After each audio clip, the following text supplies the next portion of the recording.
अस्सलाम वालेकुम। ये चैप्टर नंबर 3 का पहला टॉपिक है, that is the Hilbert space. अब सो फार हमने जो जितने भी कुछ क्वांटम सिस्टम हमने स्टडी किए, जिसको अब हमने कोरेंट फॉर्म में फार्मूलिज्म में लिखना है। सो फार हमने दो मैथमेटिकल वेव फंक्शन हम दे मैथमेटिकल कंस्ट्रक्शन कंस्ट्रक्ट एक तो हमने वेव फंक्शन को देखा हुआ है, वेव फंक्शन को हमने स्टडी किया, और एक ऑपरेटर्स को, इन दो को हमने काफ़ी डीपली स्टडी किया हुआ है, और इन दोनों की मदद से हमने फार्मूलिज्म करनी है। ठीक है, तो स्टेट ऑफ द सिस्टम हम किससे रिप्रेजेंट करते थे? वेव फंक्शन से। और ऑब्जर्वेबल हमने क्या कहा था, वो क्या होते हैं? ऑपरेटर्स होते हैं। ऑब्जर्वेबल हमारे ऑपरेटर्स होते हैं, और स्टेट ऑफ द सिस्टम को हम वेव फंक्शन से इंडिकेट करते थे।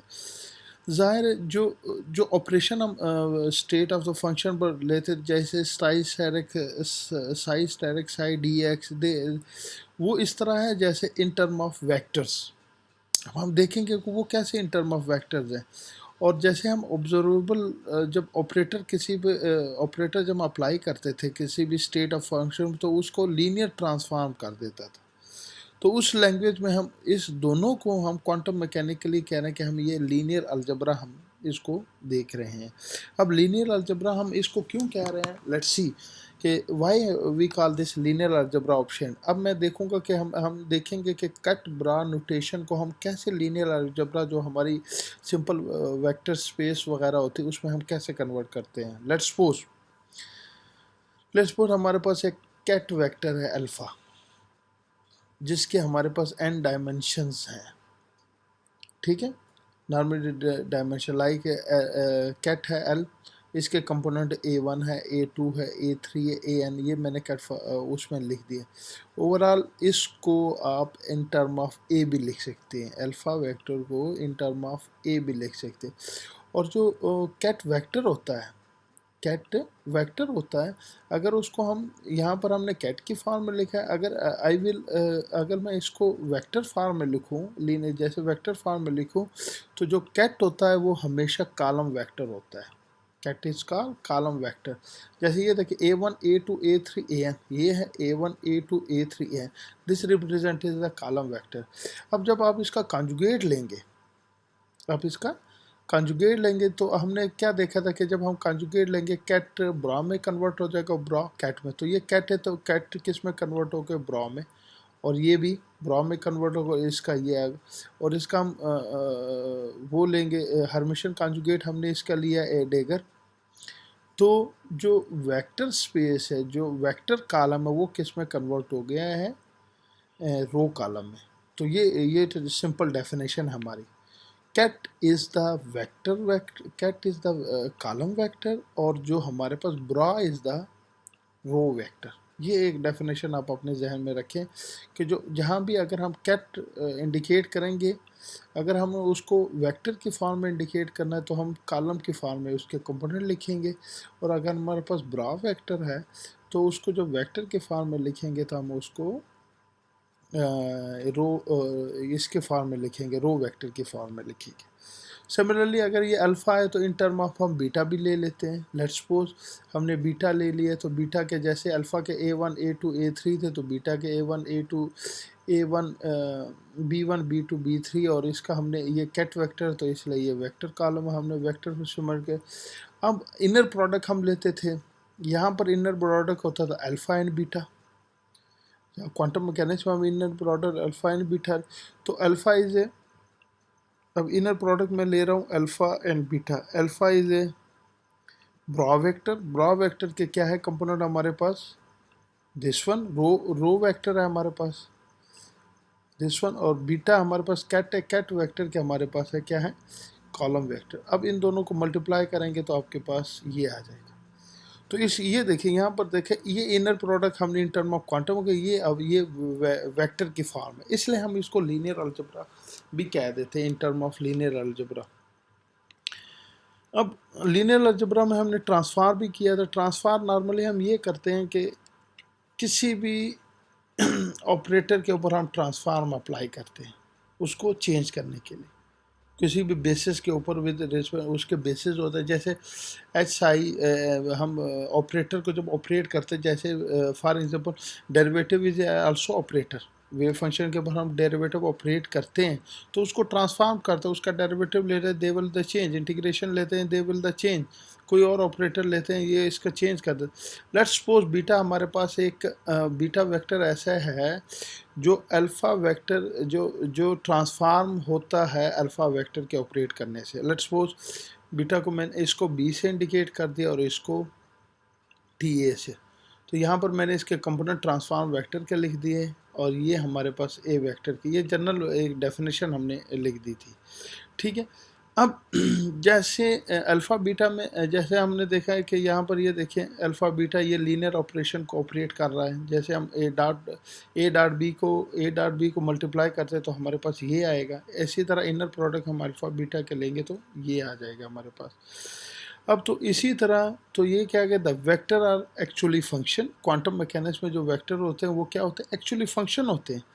दे the algebra obey by the vector, inner product को भी ओबे कर रहा है, ट्रांसफार्म को भी ओबे कर रहा है, तो ये कर रहा है। और इनके और जाहिर है अब ये जो एन स्पेस है तो इसको हम कहेंगे the collection of all vector constitute है वेक्टर स्पेस, तो इसको हम कहेंगे वेक्टर स्पेस जिसमें काफ़ी एन डायमेंशन हमारे पास के होती है।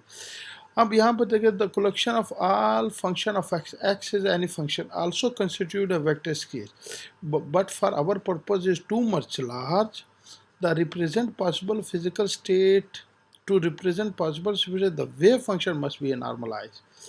जाहिर है ये वेक्टर स्पेस है, तो हमने इस तरह हमारा पर्पस जो यहाँ पर है इट्स टू मच लार्ज, तो हमें जो नॉर्मली फिजिकल स्टेट को इंडिकेट करने के लिए जो वेव फंक्शन होगा वो मस्ट भी नॉर्मलाइज होगा, ये हमें पता। अगर वेव फंक्शन नॉर्मलाइज है तो वो हमारे पास फिजिकल स्टेट है टू मच लार्ज में। तो उसके लिए क्या इंडिकेशन होगी कि उसका जो स्केयर इंटीग्रल होगा वो किसके इक्वल होगा, 1 के इक्वल होगा। स्केयर इंटीग्रल किसके इक्वल होगा, 1 के इक्वल होगा। अब अगर स्केयर इंटीग्रल उसका 1 के इक्वल होगा तो इट्स मीन जो इसका स्केयर इंटीग्रल फंक्शन है that is Sai mod square, वो लाजमी लेस देन इन्फिनिटी होगा, यानी कि कन्वर्ज होगा, नॉट डाइवर्ज होगा, ये कन्वर्ज होगा। ये square they have some possibilities कि यहाँ पर कुछ है। सो ये इस अब ये सारा एरिया को कवर करने के लिए जो वेक्टर स्पेस हमने यूज़ की, जो स्मॉलर वेक्टर स्पेस यूज हमने ए से बी के लिए, कौन सी वेक्टर स्पेस जिसमें हमने स्केयर इंटीग्रल को देखना है कि वो क्या हो, स्पेसिफिक, वो डिफाइन हो, लेस देन इन्फिनिटी हो, तो उस स्पेस को हम कहेंगे हिल्बर्ट स्पेस। उस स्पेस को हम कहेंगे हिल्बर्ट स्पेस। हिल्बर्ट स्पेस असल में है क्या, वो हमारे पास इनर प्रोडक्ट है, कंप्लीट इनर प्रोडक्ट जो एन डायमेंशन है हमारे पास। अब inner product of two function, अगर हमारे पास inner product of two function हमने कैसे डिफाइन किया था, f and g is two function, उसका इनर प्रोडक्ट हमने ए से b f asterisk g x d x, ये हमने इनर प्रोडक्ट इसका डिफाइन किया था। अब इसमें ये देखें कि if f and g are both square integral, ठीक है, जब स्केयर इंटीग्रल हो गए तो इट्स मीन कि ये हिल्बर्ट स्पेस में लाई करेंगे इफ़ दे आर स्केयर। यहाँ पर हमने कहा कि ये अगर स्केयर इंटीग्रल हो गए तो वो हिल्बर्ट स्पेस को बनाएगा। तो इस मीन अगर हम कहेंगे if f and g is both square magnet then that is if they are both in Hilbert space the inner product is granted to exist. तो इनका जो ए डॉट बी होगा वो लाजमी बात है, जो हम इनर प्रोडक्ट होगा एफ एंड जी वो लाजमी एग्जिस्ट कर रहा होगा, लेस देन इन्फिनिटी होगा, ठीक है। अब यहाँ पर देखें फाइनाइट नंबर की तरफ आए कि लेस देन, यहाँ पर एक प्रॉपर्टी देखें जे एफ का हम स्टेरिक लेंगे तो मैंने क्या कहा था, कैट ब्रॉ में कन्वर्ट हो जाएगा और ब्रॉ कैट में, हमने ये डैगर लिया या स्टेरिक लिया, ठीक है। और inner product of f with itself क्या आएगा, f and f square integral आ जाएगा, ठीक है। तो ये हमारे पास क्या होगा, नॉन ज़ीरो होगा और क्या होगा, रियल में होगा, ठीक है। अब ये कब ज़ीरो हो सकता है, ये इनर प्रोडक्ट इटसेल्फ कब ज़ीरो हो जाएगा, जब हमारे पास फंक्शन क्या होगा, ज़ीरो होगा, तो हमारे पास इसका इनर प्रोडक्ट विद इटसेल्फ क्या हो जाएगा, ज़ीरो हो जाएगा। श्वार्ज़ इनक्वालिटी एक जनरल इनक्वालिटी, उसको भी हमने डिफ़ाइन करना है। Just I have to definition.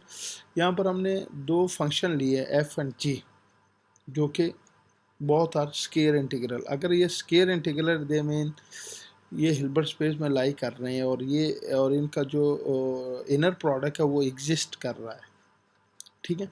ये श्वार्ज़ इनक्वालिटी ए से b f static g x मार्ट less than greater than a under root a से b f x square d x into integral a से b integration a से b g x square d x g x square d x. ये Schwarz inequality, इसको prove करने की ज़रूरत है, you have to just remind.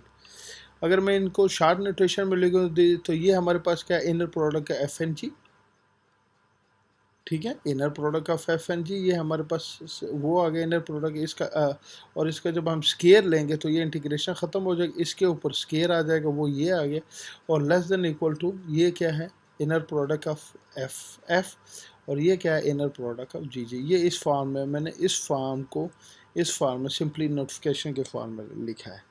अब ये देखें कि हमारे पास फंक्शन नॉर्मलाइज कब होगा, जब उसका अपना इनर प्रोडक्ट किसके इक्वल होगा, 1 के इक्वल होगा, ठीक है। जब उसका अपना इनर प्रोडक्ट 1 के इक्वल हो।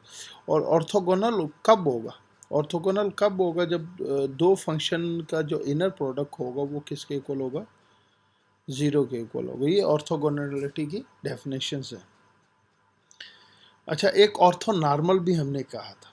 ऑर्थो नॉर्मल हमने क्या कहा था जब हमने इसकी डेफिनेशन क्रोनिकल डेल्टा की डिफाइन किया, m is equal to n होगा तो क्या होगा, m does not equal to n होगा तो क्या होगा, उसमें फिर वो ऑर्थो नॉर्मल कंडीशन आ जाती है, ठीक है।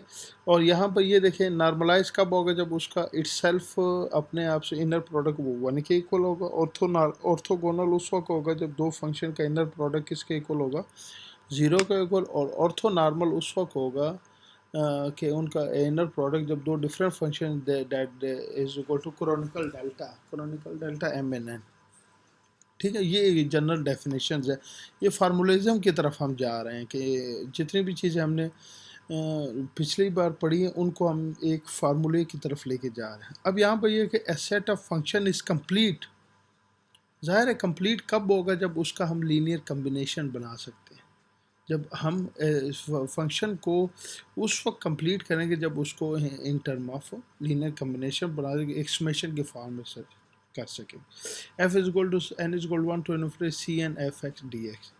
और कांस्टेंट को मालूम करने के लिए हमने फॉरियर ट्रिक यूज़ किया था, तो वो है is equal to c n is equal to f n f inner product of f n f. ये है इसका वो।